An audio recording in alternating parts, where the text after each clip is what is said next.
Hi student, कैसे हैं आप। My name is Vidyasagar Srivastava. देखो स्टूडेंट, इस समय हम लोग पढ़ रहे हैं सेकेंड ईयर फिजिक्स कैपेसिटर्स के डेरिवेशन। हमने एक डेरिवेशन लिया है, capacitance of a parallel plate capacitor partly filled with dielectric slab between plates. यहाँ देखो स्टूडेंट, ये हमारी कैपेसिटर की दो प्लेटें हैं, इनके बीच का सेपरेशन डी है और प्लेट पर इधर प्लस क्यू चार्ज है, इधर माइनस क्यू चार्ज है, ठीक है। और इनके बीच में ये डाइलेक्ट्रिक स्लैब जिसकी थिकनेस टी है इंट्रोड्यूस कर दी गई है, ठीक है, एंट्री करा दी गई है।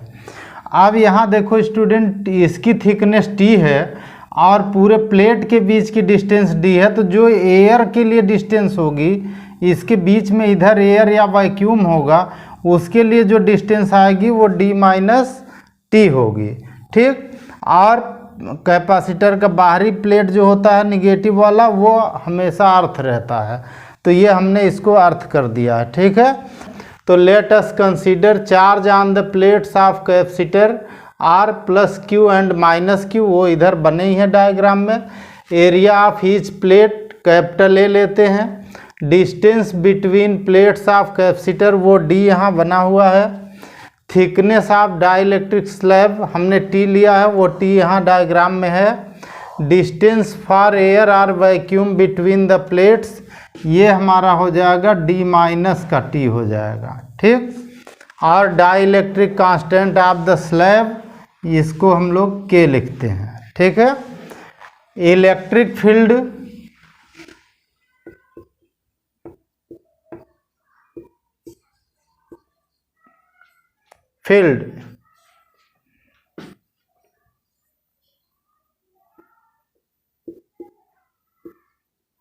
between the plates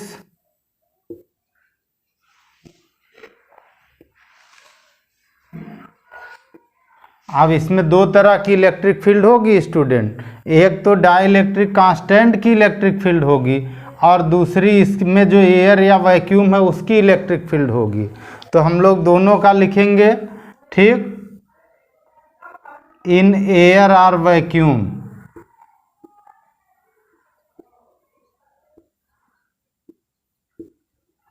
ठीक, जो एयर वाला पार्ट होता है उसमें इलेक्ट्रिक फील्ड होती है ई नाट, इसको हम लोग लिखेंगे, यानी एयर वाले भाग में इलेक्ट्रिक फील्ड ई नाट होगी, ठीक।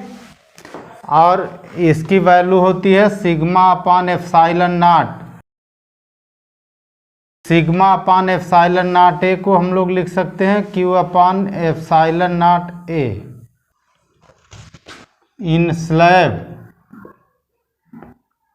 वाले भाग में हमारी electric field E is equal to sigma upon epsilon naught के होता है और sigma is equal to Q upon A होता है। जैसे यहाँ वैसे वहाँ लिख लो स्टूडेंट, ये हो जाएगा क्यू अपान एप्सिलॉन नॉट के ए हो गया,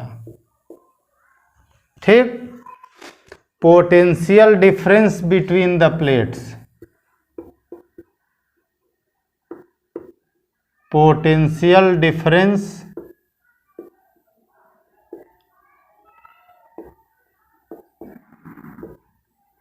बिटवीन द प्लेट्स, ठीक। अब प्लेटों के बीच में जो पोटेंशियल डिफरेंस होगा स्टूडेंट, वो तो इसका पोटेंशियल डिफरेंस एयर वाले भाग का और डाइलेक्ट्रिक वाले भाग का, दोनों का मिक्स होगा। और पोटेंशियल का फार्मूला हम लोग क्या पढ़ते हैं, V is equal to E D.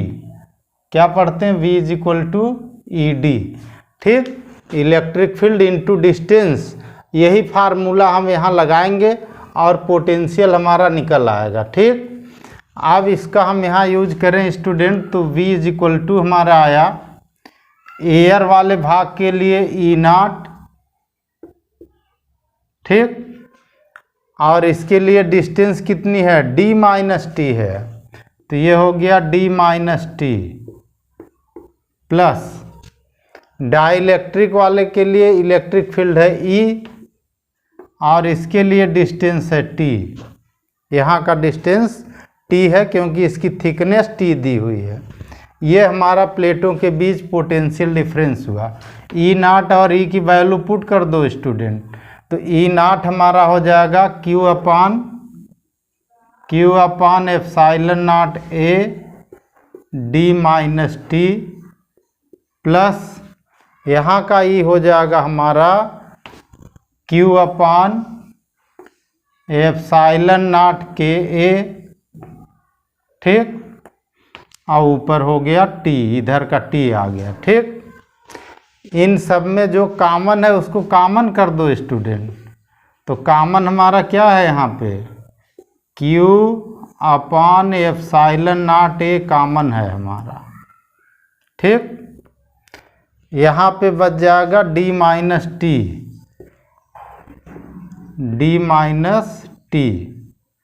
Plus यहाँ पे क्या बच जाएगा हमारा T अपान के, Q अपान एप्साइलन नॉट ए कॉमन हो गया तो ये आ गया T अपान के, ठीक।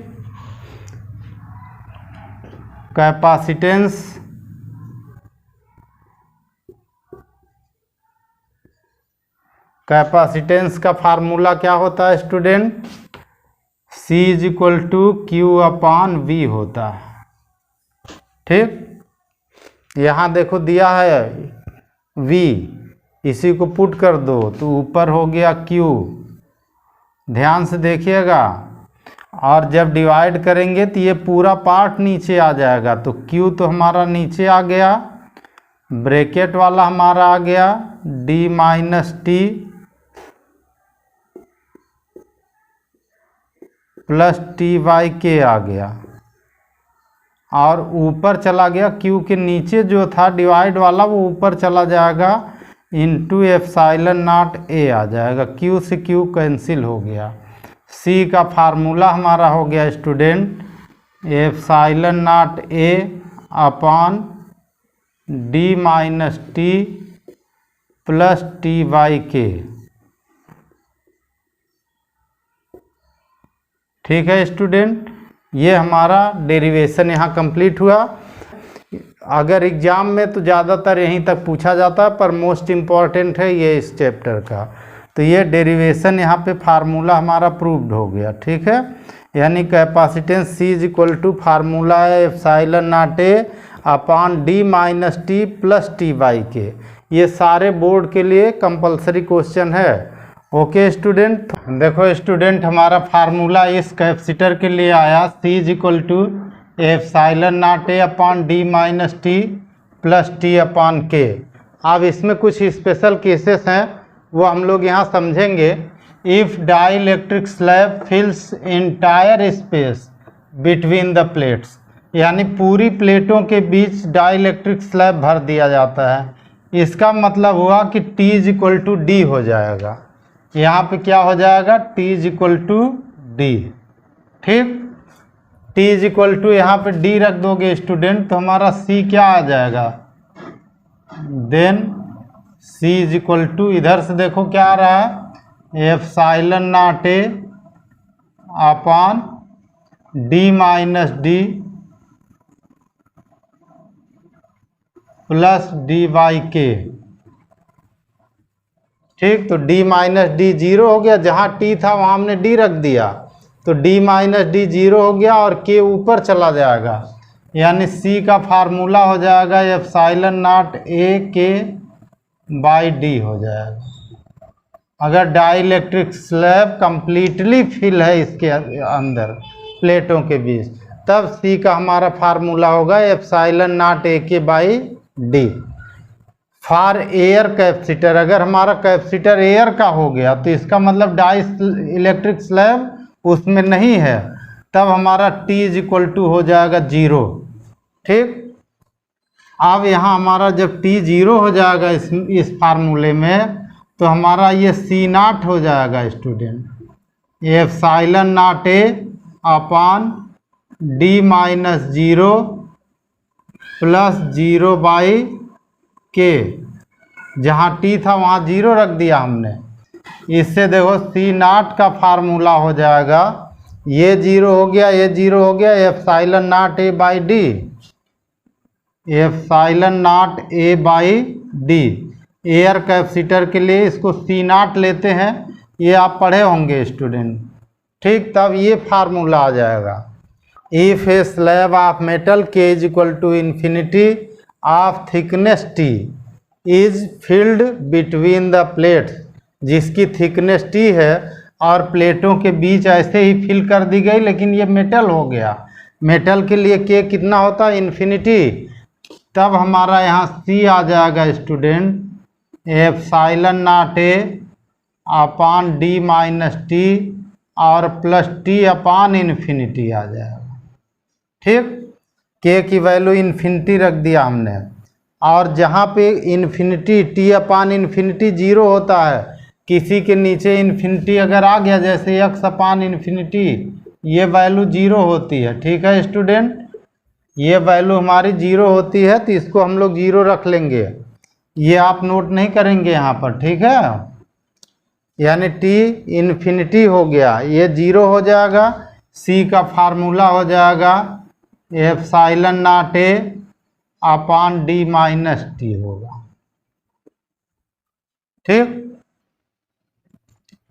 If metallic slab फिल्स the entire space, तो जब इंटायर स्पेस में मेटेलिक स्लैब इसमें फिल कर दिया तो उसके लिए टी और डी इक्वल हो गए। ध्यान से देखिएगा, तो सी हमारा हो जाएगा epsilon naught A upon D minus D हो गया और प्लस टी अपान इन्फिनिटी हो गया।